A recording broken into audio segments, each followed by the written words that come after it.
Hi guys! For today's vlog, papakita ko sa inyo kung paano ako magluto ng beef bulalo. As you can see, nagprepare na ako ng tubig sa ating pressure cooker. Heto yung beef bulalo natin, 2.5 kg siya. Nilinisan ko na siya ng mabuti. Ang una natin gagawin guys, papakuluan muna natin yung ating bulalo.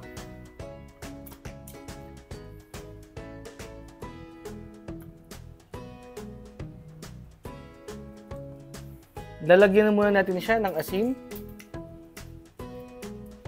Tsaka natin takpan. At papakuluan muna natin yan.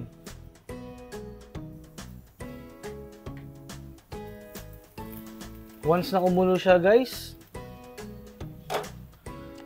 Once na kumulo na, tanggalin lang natin yung parang dumi.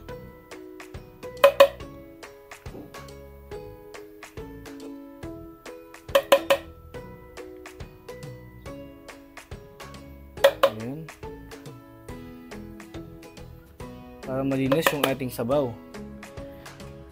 Then guys, pag malinis na yung sabaw, maglalagay na tayo ng 4 cloves na bawang. Dinikdik ko lang yan. Yes guys, naglalagay ako ng bawang. Dagdag sarap din yan, no? At saka 2 pirasong medium size na sibuyas. Hinati ko lang siya sa 2.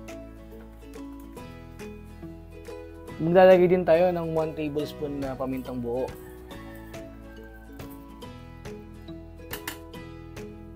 And then guys, takpan na natin yung ating pressure cooker.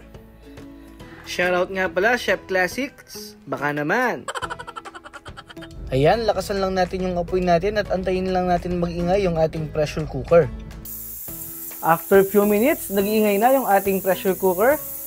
This time guys, orasan na natin siya. Itutuloy lang natin yung pagluto ng mga 30 minutes.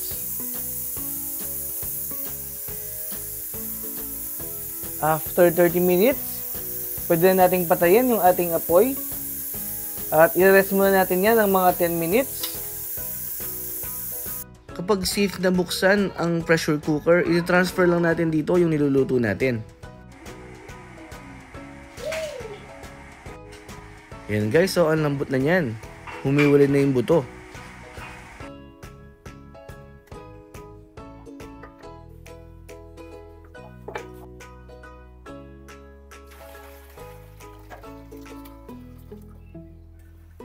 Takpan muna natin at ituloy lang natin yung pagluto hanggang sa kumulo yan.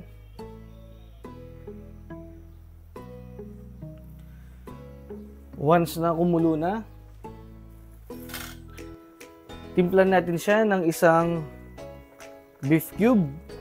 Optional lang yan guys. Kung ayaw nyo, pwede naman kayong gumamit ng asin or patis na lang. Then maglalagay din ako ng 2 tablespoon na patis. Ilalagay ko na rin yung 2 corn, sweet corn. Hinati ko lang siya sa 4. Maglalagay na din ako ng 2 medium size na patatas. Hinati ko lang siya sa 3. Then guys, takpan lang ulit natin at ituloy lang natin yung pagluto ng mga 10 to 15 minutes. At iset lang natin yung apoy sa medium heat. After 15 minutes, luto na yung mais at patatas. This time naman guys, maglalagay na tayo ng Baguio beans. Then ituloy lang natin yung pagluto ng mga 3 minutes. Kahit di na natin takpan na okay na yan guys.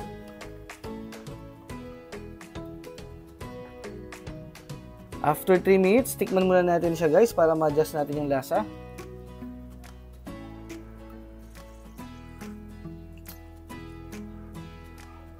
Para sa akin, no, sakto na yung nilagay nating pampaalat kanina. At okay din yung hindi masyadong maalat. Mas masarap kasi yung bulalo guys pag pinarisan natin ng sausawan na toyo na may sili. Kaya dapat sakto lang yung alat ng ating sabaw. Okay guys, maglalagay na tayo ng dahon ng sibuyas. Lubog lang natin. Ituloy pa natin yung pagluto ng mga 2 minutes. After 2 minutes, ilalagay na natin yung huling gulay. Ilagay na natin yung Pechay Baguio. Guys, ilubog lang natin ulit yan. Then, lulutuin na lang natin to ng mga 1 to 2 minutes.